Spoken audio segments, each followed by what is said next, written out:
I tell you what, man. All right, I got shit to do. Let's get right into it. Yep, Let's get into it. Yeah. do it. Well, let's not keep these assholes waiting. Trekcast. Ladies and gentlemen, it's Trekcast on a Friday. It's not December anymore. It's January 1st, 2021. The whole new year. No, it's December 32nd. Because right. nothing has changed.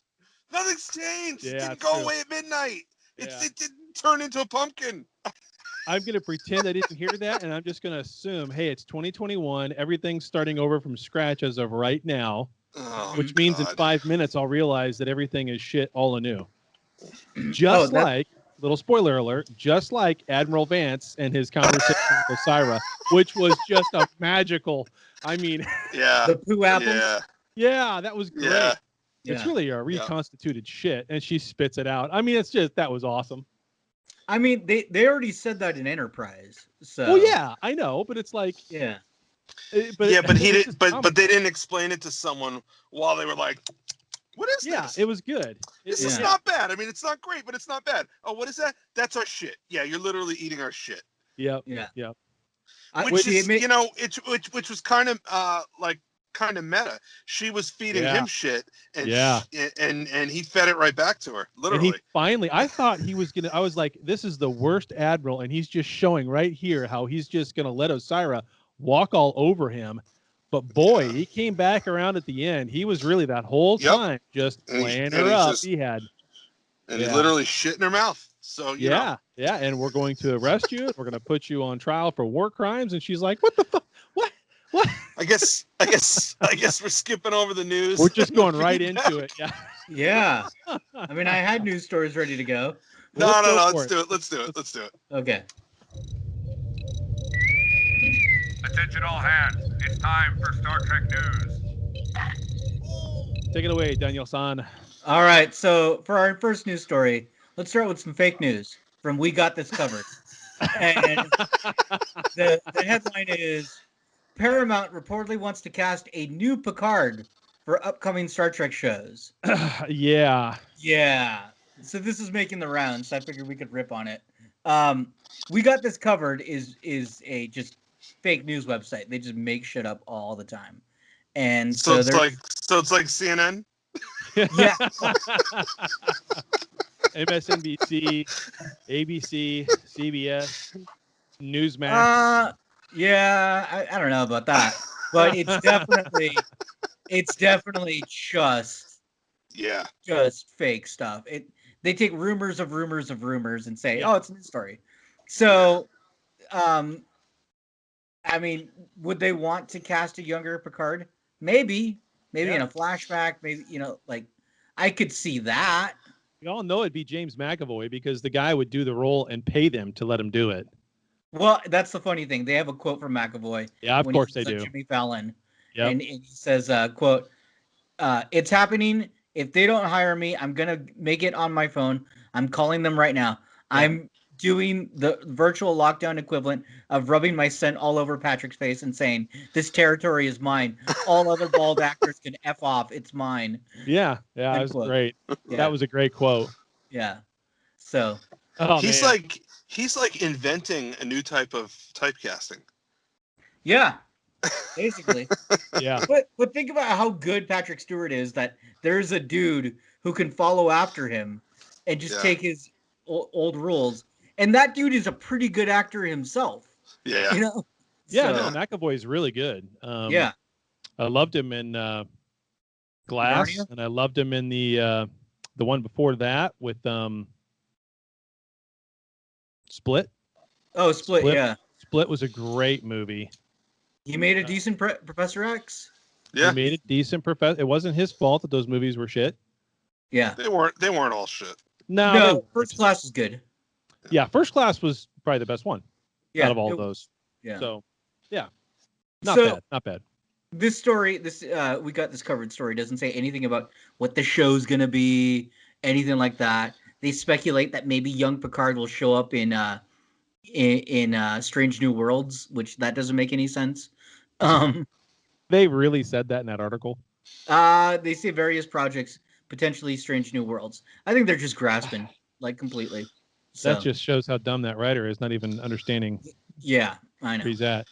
Well, I mean, he's a robot now, so I mean, he could go in for his 20,000-mile tune-up, and just, he goes in Patrick Stewart and comes out James McAvoy, right? And then does a slingshot around the sun, and then suddenly he's on Strange New Worlds. So I mean, you're like, this is a science fiction show, and this is a science fiction podcast. So you're like, they can't do that. That's impossible. Well, yeah, exactly. That's right. That's what we sit here and we do. We say no, because like we decide how this is supposed to happen.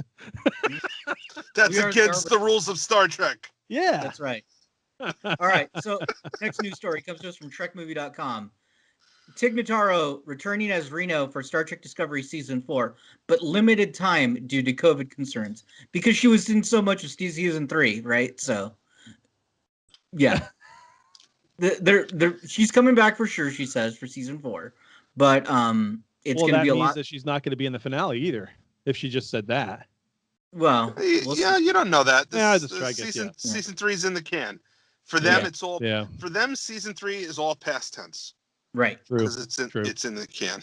And they're doing. But I mean, she's not a main character. She's a recurring character. She's I'm saying she's like Barkley. Yeah. So I'm guessing she's only going to be in 1 or 2 episodes in Season 4. We don't know that for sure. I'm just guessing. I'd like to see more of her. I would too. But she does have some legitimate COVID concerns. She's a breast cancer survivor, so she's got a weakened immune system. Yeah. So I get that. She says she doesn't feel safe flying up to Canada to do this. So makes sense. So apparently she's trying to do schedule where she's going to go up to Vancouver or Toronto and do a bunch of shooting all in May, it sounds like. And so that's when she would do she's going to do that in a movie. So we'll see. Well, that okay, so that's Season 4 that they're doing right now, and if she's going to do that in May, that means they won't even be done filming until May. I mean, it could be just a couple scenes with her, so it could be holding out. Could be all out of sequence. Yeah, that's true. Just still pick up shots. Still, that they're still filming in May. Could be.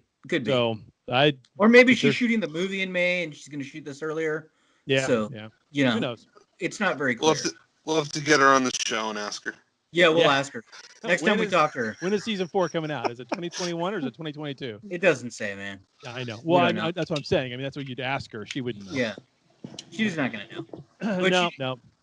She did say, though, she was interviewed on a podcast, and she did say that she's known Alex Kurtzman for a long time. She met him when she first moved out to LA 22 years ago. So they're friends. Yeah. So that's cool. Small world. Right. Ooh, we upgraded the sunglasses. Oh, look at that. I'm trying to figure out what I want to wear. Nice. Yeah, I want to look good. I want to look good for our audience. There you go. And our last news story comes from the New York Times. Star Trek and Dr. Seuss mashup, not protected, court rules. So if you haven't been following along, there's been a lawsuit about a book called "Oh, the Places You'll Boldly Go." It's it's based off of the Dr. Seuss book, "All the Places You Will Go." Yep. And a 3-judge panel ruled that it's way too close to the Dr. Seuss to be protected by copyright or parody protection. So there you go. They struck it down. Huh? So they got to take it back. They got to take the book down. Yeah. Well, it sounds like the lawsuit can proceed. So that's the ruling. That book's been out for a while, if I recall. Yeah, but it's the legal case. It's a court case. It takes forever. Sure. So, yeah. So that's interesting.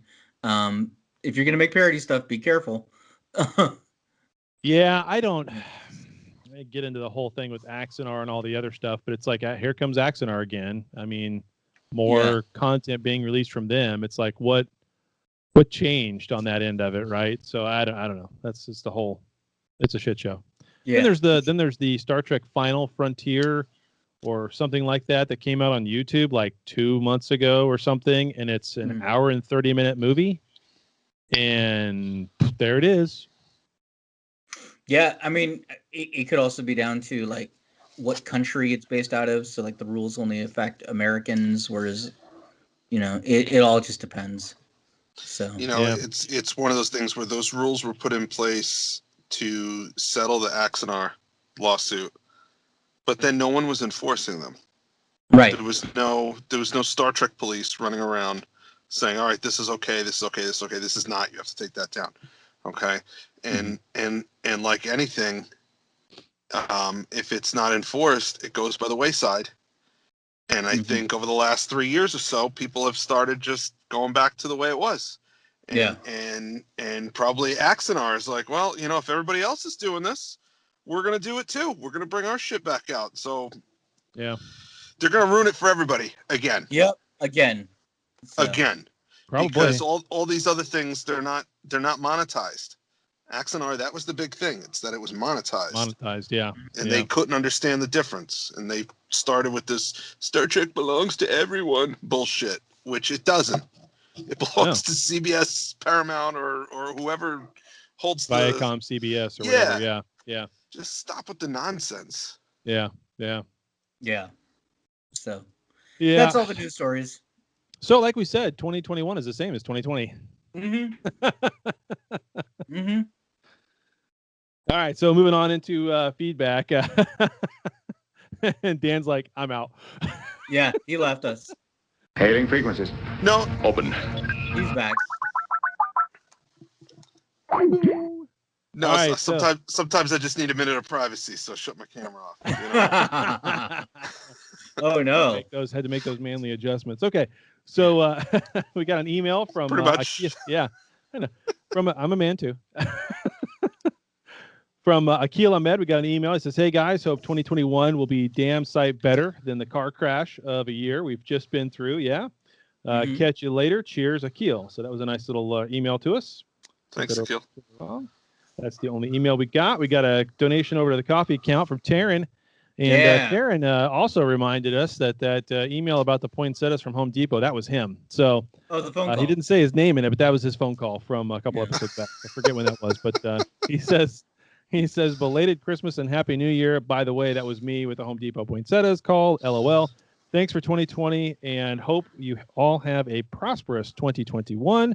Since Discovery season finale airs in 21, I hope it'll be the best episode of season 3 to set the tone for Trek in 21. Couldn't agree with you more so far. I don't know if we'll get that or not, but we'll see. We'll see. Learn to live with disappointment, Taryn. No, I don't know. It'll hopefully it's good. So I do got a couple emails. First one is from Rachel B, and the subject is WTF, Michael. It took me almost 3 seasons to finally dislike Michael Burnham. The absolute hypocrisy. I will no longer tune out the Michael Burnham hate on the show. I feel so bad for Stamets. Yeah. And then the other one we got is coming on board with the Burnham train, huh? Yeah, well. And then the last one is from Scott Borders, and the subject is Quantum Singularity. Happy New Year, Chad, Dan, and Daniel. I was thinking about the burn, and something occurred to me. In the TNG episode Timescape, it is established that the Romulans use a quantum singularity as a power source that would not have been affected by the burn. Granted, their technology may have changed in 700 years, and maybe dilithium plays a part in that type of warp drive. Still, I think it's worth discussing. Scott. Yeah, he makes a good point, and I've seen this point. So, I always got the feeling that the Romulans, they used a quantum singularity to power their ship, but it was incredibly dangerous. But they didn't care because they were the Romulans. Yeah. Right. You know what I mean? I always likened it to, the Hindenburg. We know it's dangerous, but we don't give a shit. We do it this way. Right. And every once in a while, you have a massive disaster, but that's the price of being Romulan, I guess. Right. Yeah. You just go with it. So. Well, in the Romulan Star Empire isn't quite, in the time of Picard, look at what the Romulan Star Empire is. It's nothing like what its former shell is. Did they have time in the next couple of 100 years, 700 years, whatever it is, to come back from that or to fix that? And the answer is probably no, because of what's going on Vulcan with Navarre and everything else, right? So whether or not they used a lithium in their drives or not, who knows? And whether or not they were able to do something different with those drives between then and now, that's an open can that's a can that they can open. The writers could open if they look deep enough and use, which, spoiler alert, they just might, because Michael McClane called her mommy. Right. She had time to call her mom, for fuck's sake. What? I thought she called the dad from Family Matters. That would have been a better call. Yeah. I mean, what's his name? Like Reginald Bell Johnson. Yeah. Oh boy. Yeah. I wish I had a clip of like not the Jetsons, but the Jeffersons, moving on up, something from that. That's not the same show. I know it's not, but I'm just saying. I'm just thinking of all these other shows she could have called someone's mom or dad from those shows. The racism's back. Oh, come on. All black shows look alike. That's right? not what I'm saying. That's just what I was thinking. I mean, God. That's not what I'm saying. That's what I was thinking. That's the problem. It's not racist if I just think it. That's not what I'm saying. Guys. See, nothing has changed. It is still 2020. Look at you two. It's not racist. It's not racist if you keep it to yourself. That's not what I'm saying. Good grief, you guys. 2001 or 2021 is the same as 2020. No kidding. Holy cow, you two. This is what happens when I'm more alert and awake. Yeah, when we do a later show, right? Kill me, Sloth. Well, before we get into the topic, I do have something. Okay. So, I got this in the mail. It's a Loot Crate box. Nice. Yeah, so they sent it to me. We have a Loot Crate code, guys. So if you want to get a Loot Crate, we can get you 15% off using Trek15. I'll put a link in the So I'll put a link. I know. Yeah. Why don't you explain what a Loot Crate is? Because I know some of our listeners are a little bit older and they might not be familiar. So it is a monthly subscription box full of all sorts of nerdy goodness. I happen to got the sci-fi one. According to the email I got, this is an older box. There's the new one right now. The current monthly one is Star Trek based. I don't know what's in this one. We're gonna open it right now and find out. But you typically get quite a few items, like a shirt and some other items. So it should be exciting. So it's like a Secret Santa that you send to yourself. Yeah, basically. Yeah. But they've got all sorts of different subjects. Like this is the sci-fi one, but there's also like there's a gamer one. There's like health-based ones. So I saw that there's a Masters of the Universe one this month. Interesting. So, yeah. Huh. So, there's been Ghostbuster ones. So yeah, Nice. There's a lot. Yeah, there's a lot. So yeah. So I haven't opened it. So let's see what's in it. Cool. Yeah. All right. So, this is Back to the Future themed. Look who it is. Yeah. For And those of you not signed. watching on YouTube, you should. Yeah. It's signed. I I would it assume might that's be your printed. signature. Yeah. Cool. Might be printed, but still. The one they replaced that they shouldn't have. Yeah, exactly. Got a T-shirt. Oh, nice. You are my density. I like that. That's good. Yeah. Check this out. It's a koozie, but it is the Marty McFly vest. Nice. Koozie. Yeah. Okay. Oh, sweet. I got a lunchbox of the flux capacitor. Cool. Because I go to work all the time and I need a lunchbox. Yeah, I was going to say, that's like you're the last person who needs a lunchbox. Yeah. You want to take your lunch down the hall to the office. Right, to the kitchen. To the den. Well, you could get some LED lights, poke some holes in that thing, run them through the back, and then when it's just sitting there in the background, the flux capacitor's running, and there you go. That could be cool. That would be cool. Let's see. Oh, Under the Sea Dance poster. Yeah, this is all Under the Sea Dance. Yeah. Good stuff. It says Marvin Berry. Yeah. There's a lot. Chuck Berry's cousin Marvin. Yeah.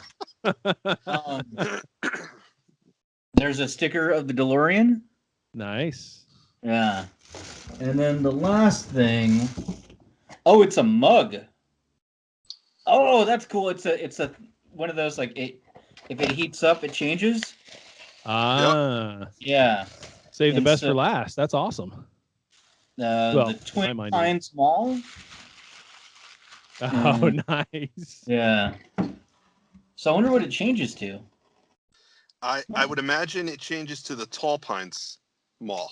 Yeah. Isn't it the Lone Pine Mall? Or whatever, yeah. Or Lone Pine, yeah. Yeah, Lone Pine, whatever it was, yeah. That movie has so many little Easter eggs. Yeah. Like that, where the original 1985, it's Twin Pines, and then he kills one of the pines when he goes back to 1955. So when he gets back, the mall has a different name. Yeah. I mean, even what's that? Go ahead. No, I was going to say even when they go back to 1885, the name of the guy who's selling horses, he's a descendant of the guy who sells cars in 1985. Yeah. Or I'm sorry, an ancestor of the guy who sells cars. Right. But I mean, there's so much of that stuff that I didn't notice. Back in the 80s, and rewatching it now. There's this. Oh, there's that. Well, even back then, I mean, I didn't watch movies the way that I watch movies now. I watched movies looking for those types of things and with a kind of an eye towards it. And back then, we were just kids, and it's just like we love and soaking everything in that we're watching. It's a totally different scenario. Mm-hmm. I'm sure it's that way for our kids as well. When they watch something, they're going to miss things, references that only adults get, stuff like that. Yeah. So it's pretty common. But so there's a ton of stuff you would get in a loot crate. I know that the Star Trek one this month has got Quark's bar coasters and glasses. Oh, nice. So that's pretty cool. It's a ton of stuff. You'll get 15% off with our code Trek15, and I'll put a link in the group for everybody. Cool. Yeah. Awesome stuff. I love it. Yeah. I want to see you drinking out of that mug. Yeah, no kidding. I'll have to do it next show. Yeah. Okay, yeah, of course. Yeah. All right, moving on to, I guess are we missing anything? I don't think we're missing anything. No, we're good. I think so. Okay, moving on to the news. Moving on to topic, sorry. Yeah. Talking about Star Trek in this week's topic. Talking about the Star Trek in this week's topic. And of course, we're talking about Disco, the almost finale. Yeah. Part 1, part 2 kind of thing. And one of the things I noticed on the Wikipedia page for season 3, which is kind of where I read the synopsis from, if you're looking ahead at those titles, those aren't correct. Those must be the working titles that someone's putting in there, and then they're changing them the week of. So like now, obviously, this one is called, what they were going to talk about yesterday's show is There Is a Tide. Mm-hmm. And next week's show is called That Hope Is You, Part 2. Huh. So they've changed those up. So those are the real. Guess what the first episode was of the season? That Hope Is You, Part 1. So maybe in That Hope Is You, Part 2, we see the Indian guy from the beginning of the show that everybody's just kind of forgotten about and left out there all alone. Going, I was going to bring him up. There? Yeah. Sorry. No. Totally cool. Yeah. Did we forget about him? We totally forgot about him. Yeah. Out there all by himself. Yeah, he's just sitting there like, you guys contacted Starfleet and you didn't even tell me? I've been trying to do this for 100 years and you just don't even tell me? Yeah. That poor guy. So, that's when he comes back and he says, I thought that hope was you, and then kills her. And that's the end of the season. So what was this week's episode called? There Is a Tide. No, I think there is a tie harder. Live free or tie hard. Live free or tie hard. Yeah. Die hard with a vengeance. Tie pod, yeah. Poor God. Stamets gets shoved out the hole in a egg. That poor guy. Let's start with the face synopsis before we rip it apart. Yeah, exactly. Well, there's some good things that happen in this episode too. I'll be the first one to admit there's some actually fun things about this, and I already mentioned them, so we're done. Okay, so Osira poses as an under attack Discovery with blocked communications, and Vance decides to let the ship through the Federation shields. Still a good choice, even though it turned out to be wrong. Anyway, Burnham and Book use the dangerous transwarp network to reach Federation headquarters in time to crash land on Discovery before the shields close. Osira sends Zahar to investigate Book's ship, and he captures Book while Burnham escapes into Discovery unseen. Book is kept hostage with the bridge crew and Ryan. Stamets is interrogated by scientist Ariello. That guy, he looks familiar. I don't know who he is. He looks like Haley Joel Osment's older brother. Oh, yeah. No, I know who he is. He was one of the Klingons in the first season, and he's that guy that they were mentioning had ALS. That actor. Oh yeah, that's right. That's why he's in that chair. Yeah, that's why he's in that chair. Yeah. Well, I thought that was kind of a nice touch to actually have somebody, not perfectly healed instantly by something, but he's got a handicap, and it doesn't matter. He's still able to do cool shit. Yeah. Anyway, so Aurelio, who plans to replicate Discovery's spore drive, the rest of Discovery's crew are released in escape pods. I don't recall seeing that. They were released. They said one shuttle, but whatever. I don't know. She mentions that they're in escape pods. Yeah, she mentions that, and then the Federation guys go, "Well, there's one shuttle out there." Yeah. So there's someone forgot to tell somebody else to say a different line. Mm-hmm. Anyway, Osira tries to propose a peace treaty with the Federation to merge the two. That was kind of a fascinating little twist. Vance considers the treaty, but insists that Osira stand trial for her crimes. And the bridge crew escape with the help of Book and Ryan, who get captured again. Burnham frees Stamets from safety, jettisons him into space, despite his wishes to immediately save Culber and Adira. Osira returns to Discovery and kills Ryan. So, yeah, Ryan's dead. That sucked. I kind of liked his character. Okay, so... Wait, are you talking about the Andorian? The Andorian, yeah. Rin? I thought his name was? Ryan. I keep saying Ryan, but Rin. Yeah, sorry. Yeah. Yeah, no, Rin is dead. Okay. Which is, at some point somebody's got to die, so that's fine. I liked his character. That's too bad, but I think that's one thing that the crew, despite everything that's going on so far, hasn't really. Like Chad said, at some point somebody has to die. Well, somebody, some point has to die. There has to be a cause and effect. There has to be a consequence to action. Right. And when you don't have that, it's like who cares? I'm not worried about this character dying if no characters ever die, right? So. Oh man, you know who he is? Yeah, he's Mary Wiseman's husband. No, he's the dude from Die Hard with the beard who was like, "I'll cut a deal." And, yeah. Oh yeah. And what's his name shoots him, on the radio. Hans Gruber. Yep, Hans shoots him. The guy who's always doing coke and blowing the back room. Yep. Speaking of which, Michael McClane. Do you really think you have a chance against us, Mr. Cowboy? God. This episode was such a train wreck. It was just terrible. It was all over the place. It was terrible. It was a direct copy of Die Hard. It was just the story didn't make sense. There were plot holes. I wouldn't go so far as to say it was a direct copy of Die Hard. No, it wasn't.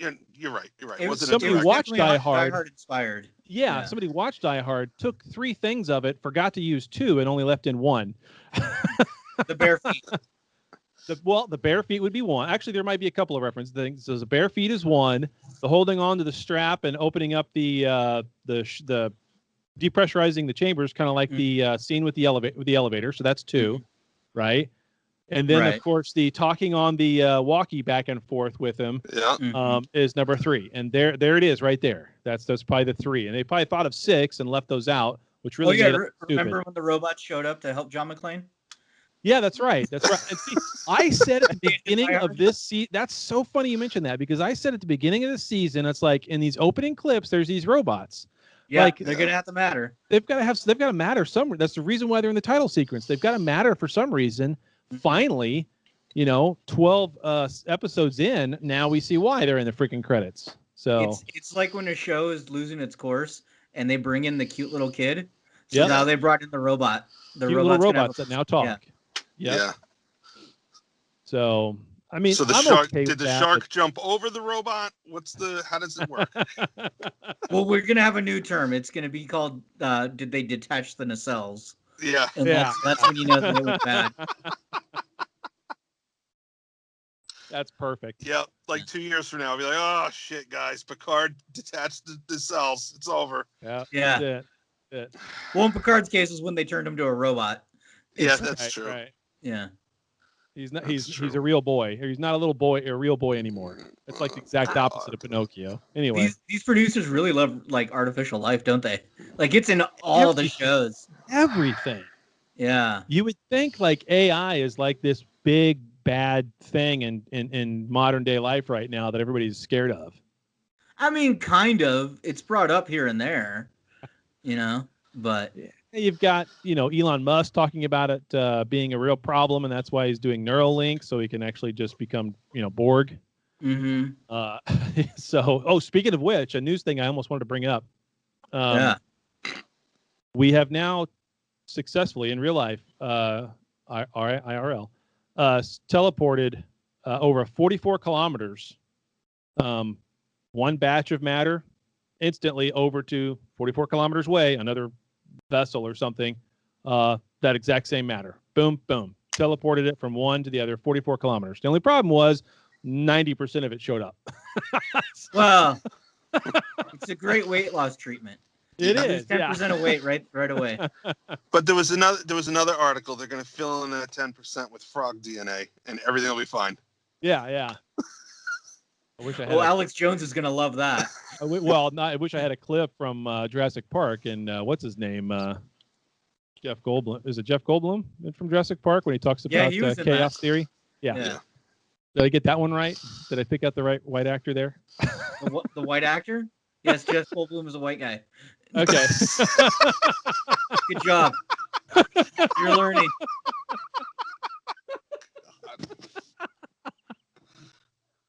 All right, let's get back to Michael sucking. Yeah.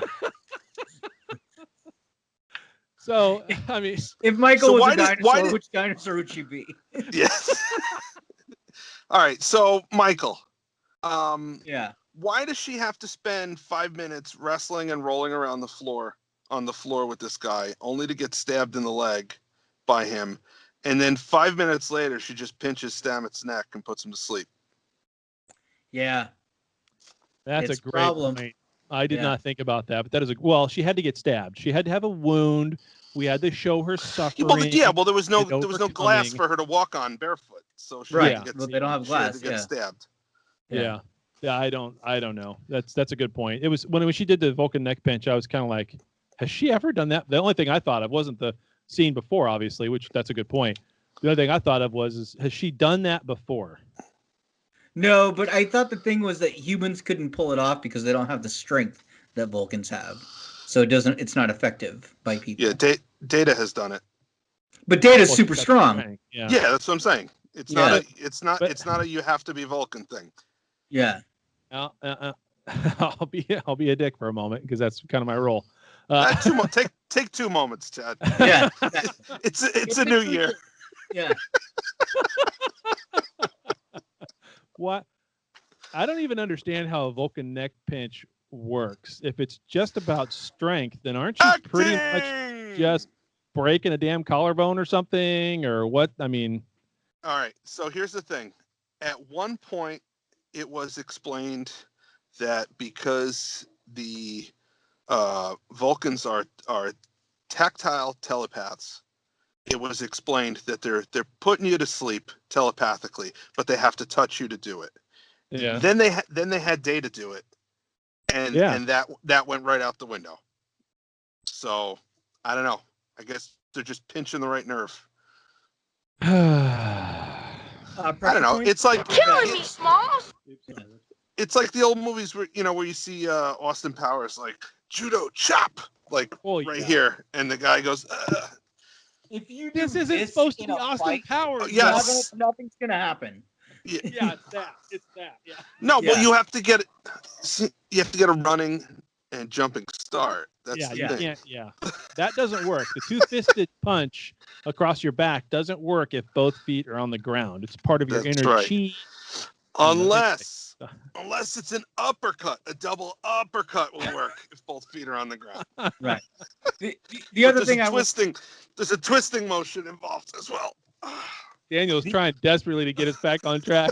Oh no! The other thing I was going to say is as a pro wrestling fan, I am used to moves that make no goddamn sense, and and they're working. So the Vulcan neckbend, whatever, it's fine. Yeah. I just all I said was had she ever done it before, because I hadn't seen her do it. That's it. That's how that whole thing got started. Oh boy. So all right. So that was my plot hole. That was my one plot hole. My other plot hole is, so here comes Discovery. It's coming towards Starfleet headquarters.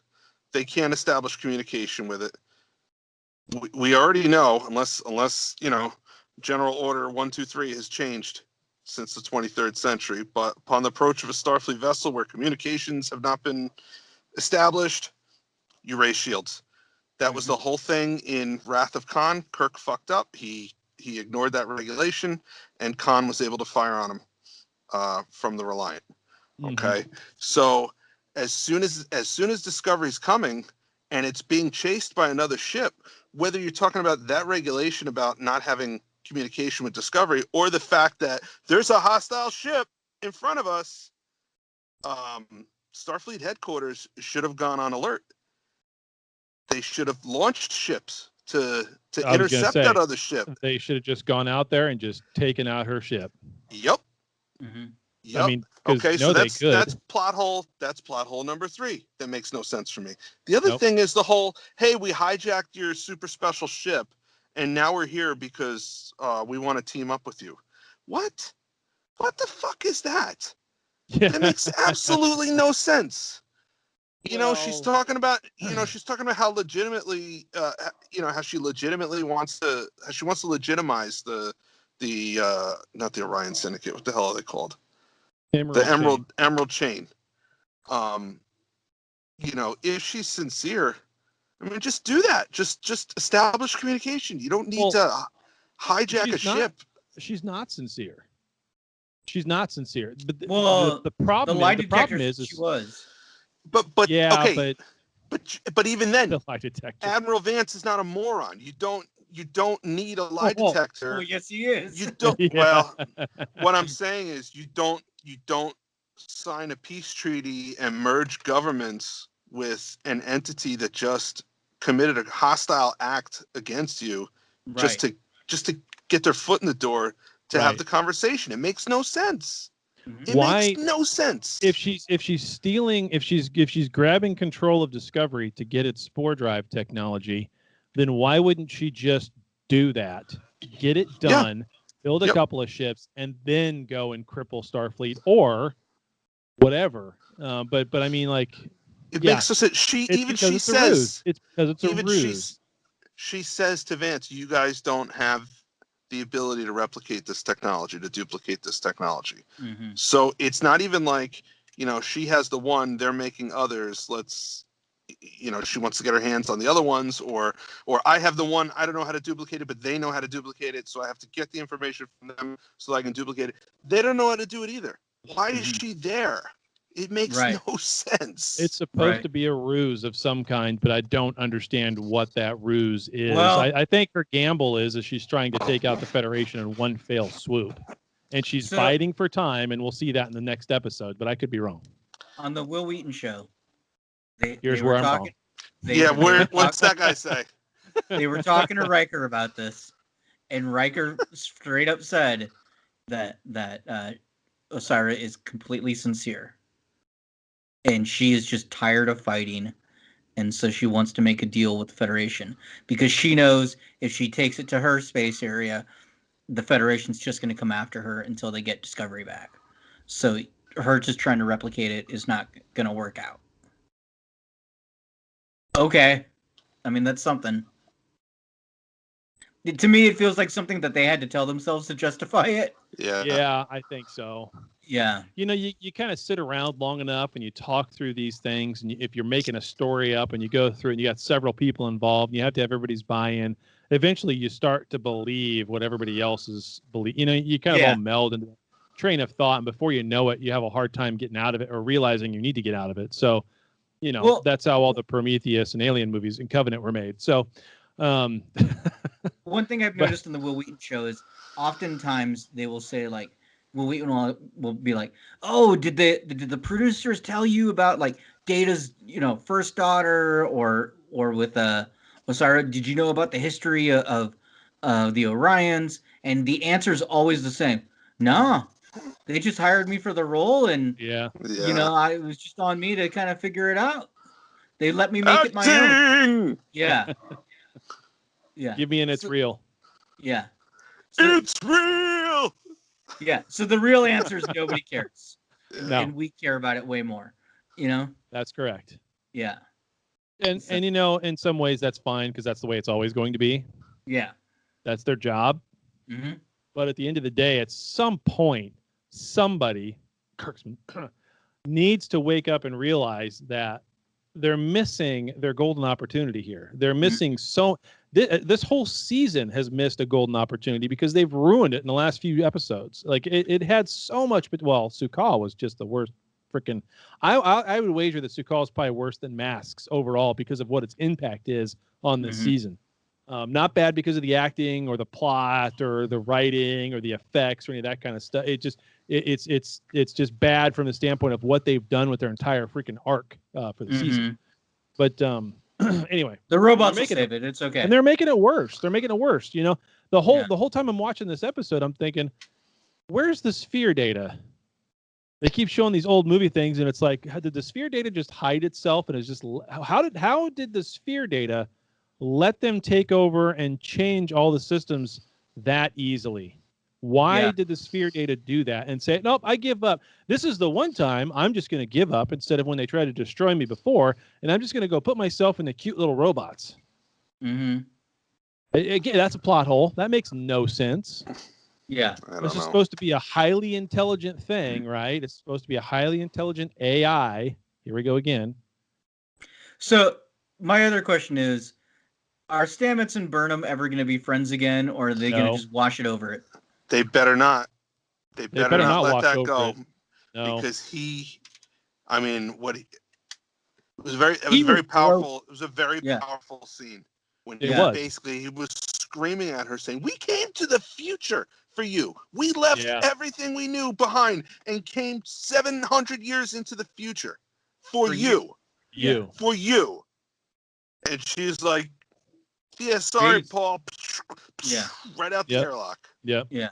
I want to see him punch her in her stupid fucking face. Excuse me. That's what I want. That's what I want to see when they meet up.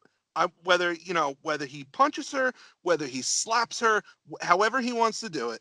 Palm strike to the bottom of the nose. I'm a big fan of that. Right. Yep.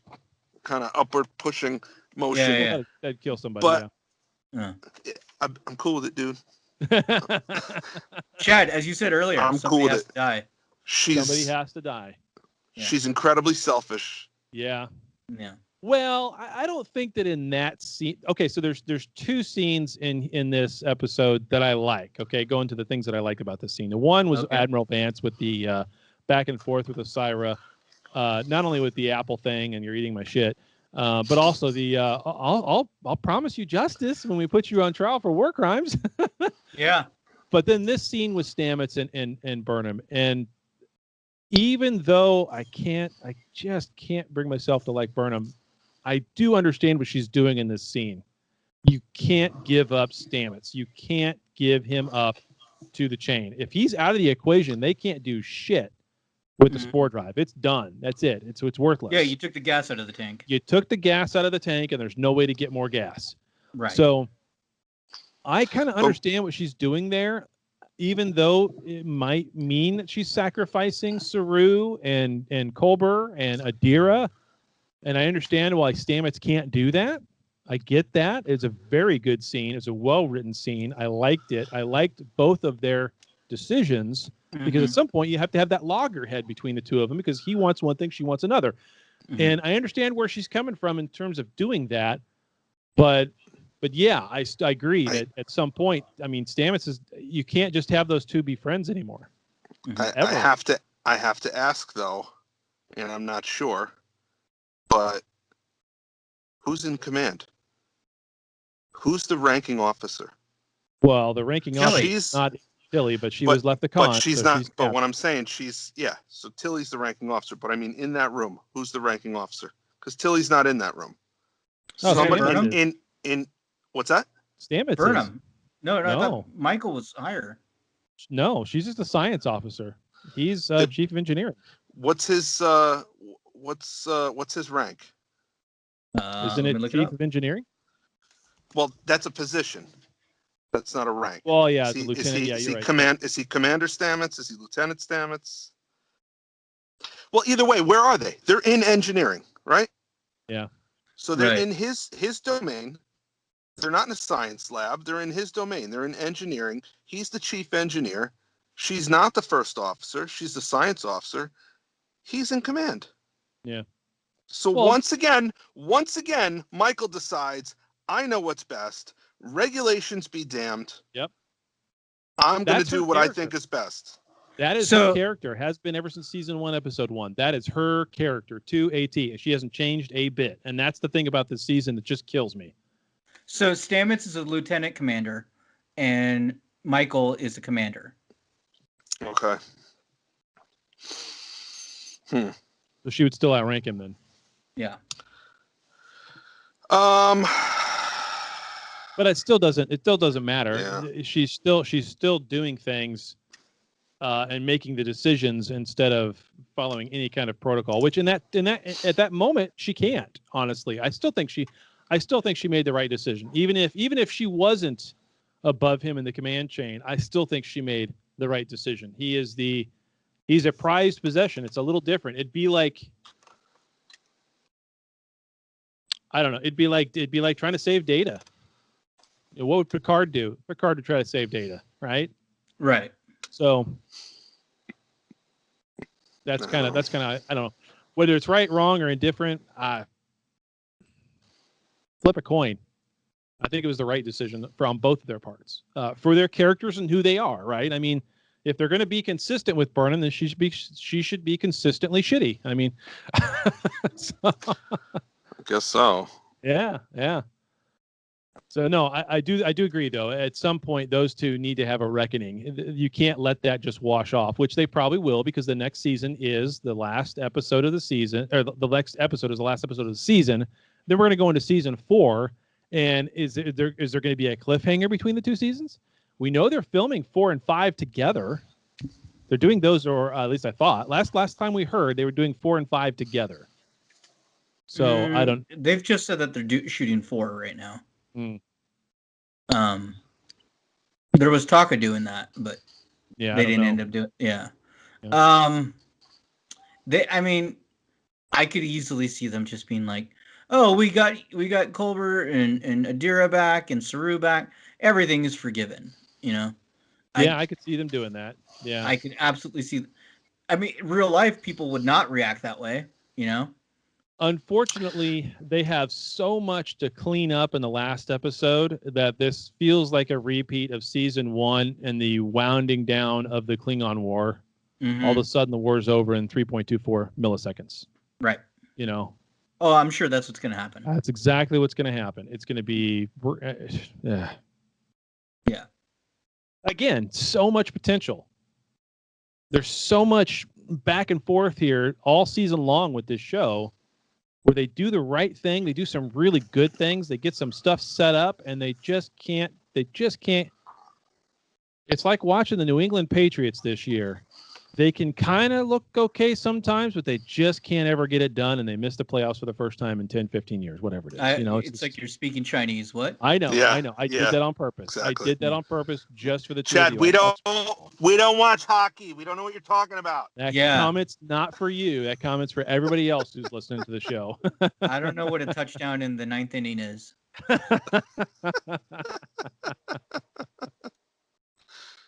Oh man, I don't know, but it's just what more? Right. I don't know. Let's say something nice. Yeah, I was just gonna say something nice. I already did. You go, Dan.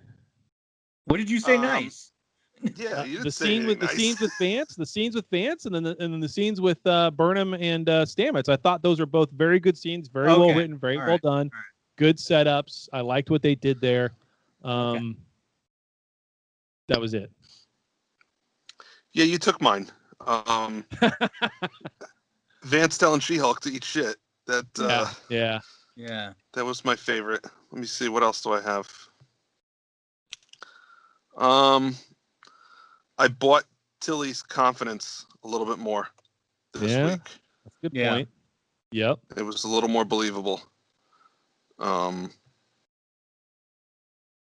like the deal with the Morse code. That was kind of cool. The way that was nice. They got out of, that was smart and showed that they, And I also like the fact that it's 1,000 years in the future or whatever, and Booker has no idea what they're doing. Yeah. He's like, what's the tapping? Yeah. Well, this is another one of those missed opportunities, right? Look at how well that scene played off with those characters, those bridge crew that we barely know what their names are. Yeah. Look at that opportunity you missed by not using them and more. I mean, come on, that made a really cool, compelling team. They're good actors, and they're there. Good actors. They are there. They are quite capable of doing whatever they need to do, and they don't use them, and it's sad. Mm-hmm. I could watch Detmer for an hour. Just the right side of her face. Though. She's very pretty. You're so bad. I don't care which side of her face. I'll take her and Owo going into combat against somebody any day. We should get her on Cameo. She's surprisingly cheap. Oh, we should. That'd be awesome. Yeah. Dan, fall in love. My wife doesn't listen to the show. It's cool. What's her name? Emily Coots. Is that what her name is? I don't even. Her name's Detmer. I don't even know her first name or her rank. Nothing. I don't know nothing. Emily. That's the thing with this show. I can't fall in love with these characters. I don't even know their names. It's sad. We're in season 3, and I think of the bridge crew, and I'm like, the black guy, the Asian guy, Detmer, and the co-pilot. That's like in my head. That's how I think of them. That's how they are. Well, I know Bryce is the black guy. Bryce. Yep. Yeah. Yep. But the Asian guy, I don't know his name. I don't know either. Yeah. The co-pilot is Owa, right? It's Owa. Owo. Yeah. Owo. Okay. O-W-O Towantundi, I think. Owo Towantundi. Owo. Okay. Yeah. Owo. Yeah. That's fine. I only recall that because I remember reading. So we don't know the Asian guy, really. We know Owo. We don't. No. Yeah, we know Bryce. So we know them. We just don't know the Asian guy. Well, it's a recast. It's a recast Harry Kim. He's still an ensign. It's been 1,000 years, and he's still an ensign. They just recast him. Speaking of not knowing names and what things are, we have to play this again because it's too damn good. This is Smokey Robinson. I know Happy Chinooka. I have no idea who Chinooka is. That's the Asian guy's name, Chinooka. He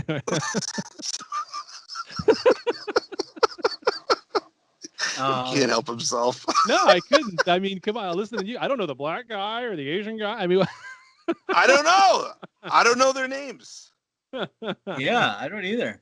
I'm trying to look them up, but you have to Google their names, and I'm like, I don't know. Don't know what their names are. Tell me a significant B story that involved any of them. It's Reese. Oh yeah. Okay. Yeah. Yep. So there you go. So they have Bryce and Reese. Okay, sure. Which sounds like a Turner and Hooch wannabe. Bryce and Reese. Bryce and Reese. Yeah. All right, say something nice. Me? Yeah. Yeah. Oh, I said the tapping. I thought that scene was okay. cool. Yeah. All right. Yeah. Okay. Yeah. Yeah. Right, relax. Yeah. I'm all hyped up on caffeine. I got my Chad Starbucks. Nice. Good for you, man. See, I can't do that. Today is the first day of Whole30 for me. I broke up with a headache already. And it's just this whole month is going to be me. So just be ready, okay? Any shows that we're doing for the month of January, I might be just a little extra after today because on the Whole30, no sugar, all whole foods only. That means no bread. Thanks. I mean, I'm going to be a bear. So when we're done with the show, I'm gonna go inside and have a nice big tall second cup of coffee because I'm so tired. Yeah. I dozed off a couple times waiting for the ball to drop. I dozed off a couple times putting my son to bed last night. So I slept about 25 minutes, which is just enough to keep me from falling asleep all night. So I actually never went to sleep. I never went to sleep last night. And then around 3 a.m., I'm like, oh, Cobra Kai season 3. Let's watch 7 episodes of that. Yeah. So, that's what I did. Yay! Oh, nice. So I'll probably crash hard around 2 p.m. Yeah. Oh, wait, what time is it? It's 2 p.m. Yeah, it's about 2 p.m. Yeah, it's about time to crash. All right, 4 p.m. maybe. Yeah. Yeah. There you go. Well, cool. Is there anything else we want to say about the show? No. I think we trashed it enough. Yeah. It's over. Yep. I think that's it. Welcome to 2021, ladies and gentlemen. Yeah. Welcome to 2021. More bitching. Yeah. Well, it's just like the Apple. It's reconstituted 2020. Yeah. That's right. Oh boy. Oh, very cool. It could be worse. Well, all right. We got one more episode, and that'll be nice. So. Oh, is that it? Next week is the last one. The finale. And then we got WandaVision starting up. Oh, okay. When's that start? The 15th, I think. Okay. It's literally like the next week or something like that. Yeah, I think so. Right. Yeah. So. All right. I can get through one more. Yeah. And let's hope we don't have too long of a break, and then we can get Lower Decks and wash this taste out of our mouth. So. Yeah. As long as they bring back the dog. Yes. Oh, in Lower Decks. Yeah. Yeah. Although now that we said, yeah, go ahead. No, I was just gonna say that's what I'm gonna do when Discovery's over. I'm gonna rewatch Lower Decks to wash the taste out of my mouth. Yeah. I'm gonna gargle with some Lower Decks. Yeah, and I was gonna say is now that we've mentioned that putting Philippa Giorgio in Lower Decks, that's all I want now. Oh yeah, that would be great. That would be great. Yeah. So speaking of which, Lower Decks I want them now... to do a. Go ahead. No, I was just gonna say I want them to do like a multiverse type episode on Lower Decks. I want to see everybody we've ever known from every Star Trek series they could do it ever, all in one episode. Yeah. You know, Why even not? if it's just they're walking around in the background. You know, I want to see. I want to see Harry Mudd playing cards with Barkley. I want to see. Yeah. You know, Cisco petting that dog, Archer petting that dog, Porthos humping that dog. That's what I want to see. You don't even have to have the actors come in and do the voices. No. They could just be in the background while our Lower Decks crew is just sitting there. Boimler and them are all just sitting there talking about it. Yep. So, I want to see Worf looking at the new version of the Klingons, going, "What?" Yeah. I want to see Worf, the TOS Klingons, the Discovery Klingons. They're all looking at each other like, you know, what's going on here? What are we? Yeah. Well, what they would probably do is they would have them all together like that, and it wouldn't matter to them at all because Worf would just call the ones with that look like they're from Discovery anyway. Who just call them like, you know, Southerners or Islanders or something. Yeah. You know. Still though.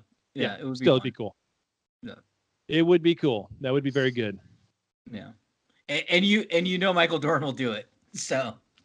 And he'll voice all of those characters too if he needed to. Yeah. He would. He will. Yeah, he would. Yep. So. All right. All right, ladies and gentlemen, that's our first episode of 2021 Trekcast. Send us an email over at trekcasttng@gmail.com. Send an email at chatiswrong@gmail.com.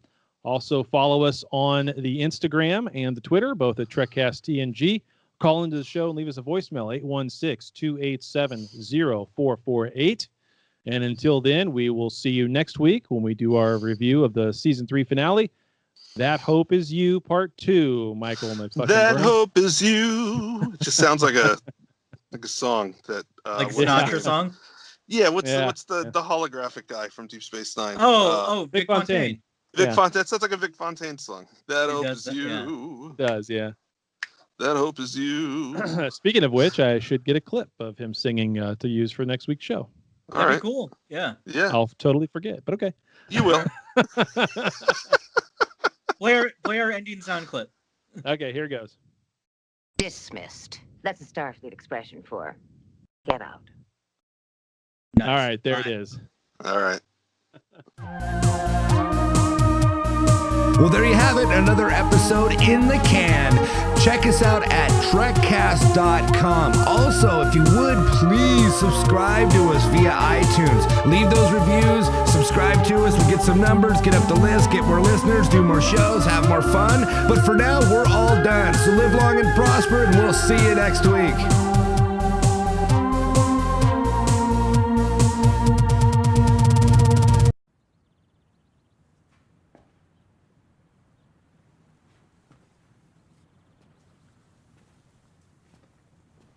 You're still here.